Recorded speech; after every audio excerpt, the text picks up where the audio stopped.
সবাই কেমন আছেন? পেটলাবার থেকে ভিডিওটি করছি। আমাদের বিল্লা দেখেন কিভাবে শুয়ে আছে পুতুল নিয়ে। এই দেখেন ওকে মানে ও পুতুলটাকে জড়িয়ে ধরে ঘুমিয়ে আছে। ওকে ডাক দিল মানে প্রত্যেকবার ও টানা সিধা হয়ে ঘুমায়।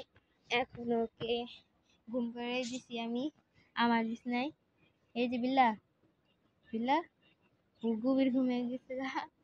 বিল্লা উঠছে, আরো টানা হয়ে ঘুমাইতেছে। বিল্লা, এই যে বিল্লা, আমি ডাকতেছি ওকে। গভীর ঘুমাচ্ছিল। ওকে যদি এভাবে করে দেই গভীর ঘুমে একদম কিচ্ছু বলবে না, ওটা শুয়ে থাকবে। বিল্লা, বিল্লা একদম গভীর ঘুমে খাবার খায়, মাছ খায়, হাত ডিস্টার্ব করবে না। ঘুমায় রয়েছে। সবাই আল্লাহ হাফেজ। এই পর্যন্ত ভিডিওটা।